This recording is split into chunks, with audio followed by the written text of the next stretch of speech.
Kali ini saya akan bahas mengenai bahayanya jika kita berurusan dengan pinjaman online.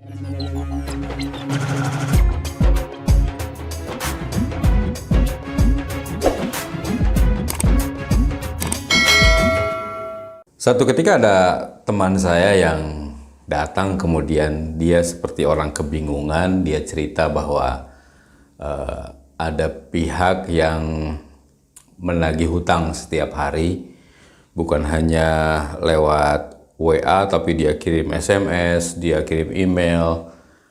Intinya seperti diintimidasi.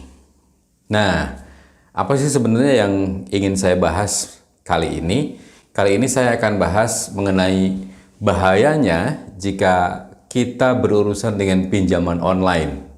Nah, fintech ini kan sebenarnya sebagian memang legal sih.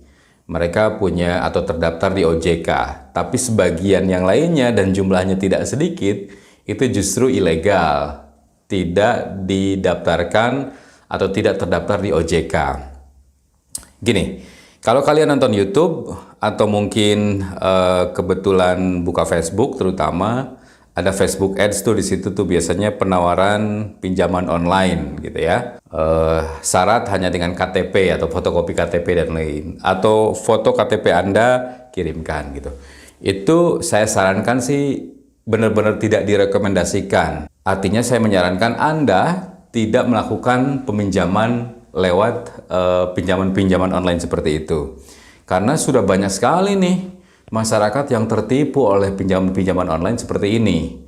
Misalnya, jumlah uang yang dikirim ke rekening tidak sesuai. Yang kedua, kontraknya tidak sesuai dengan apa yang kita checklist pada saat kita pesan lewat handphone.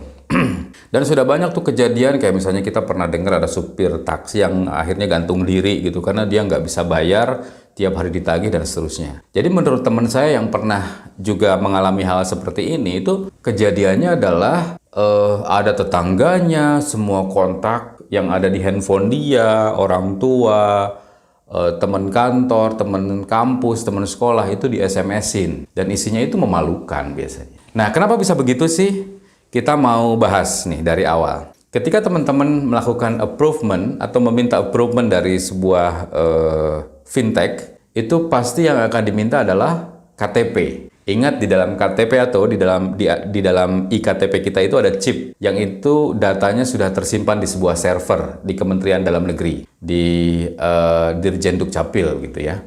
Dengan mudah menyerahkan KTP walaupun hanya di foto gitu ya, itu sangat bahaya banget tuh. Data kalian akan berpindah ke orang tersebut. Yang kedua, jika kemudian teman-teman lupa membayar atau tidak punya uang untuk membayar, biasanya mereka akan mengejar-ngejar terus. Nah, kalau sampai kemudian Anda benar-benar nggak bisa bayar, maka kontak-kontak yang ada di handphone Anda, email, orang tua, dan seterusnya, yang terhubung pokoknya, yang terhubung ke handphone Anda, dan yang terhubung ke nomor induk Anda, itu akan mereka hubungi. Istilah kasarnya diteror lah. Mereka akan diteror sehabis-habisnya. Dan disitulah Anda biasanya akan mulai malu, merasa ini aib, dan berusaha bagaimana caranya untuk bisa melunasi hutang Anda. Padahal saya ingetin, hutang-hutang kepada mereka ini nggak akan pernah selesai. Saya sih nggak bisa nyebutin ini kayak kalau di konvensional tuh kayak hutang-hutang apa gitu.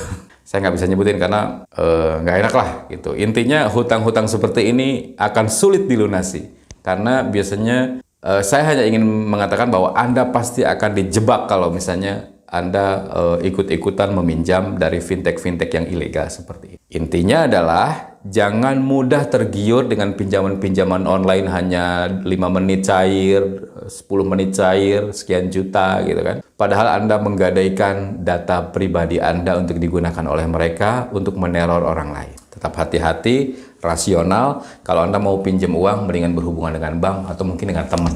Mungkin aja ada teman yang mau minjemin ya. Daripada pinjam ke fintech ilegal dan Anda akan jadi korban dalam waktu yang sangat lama. Hati-hati.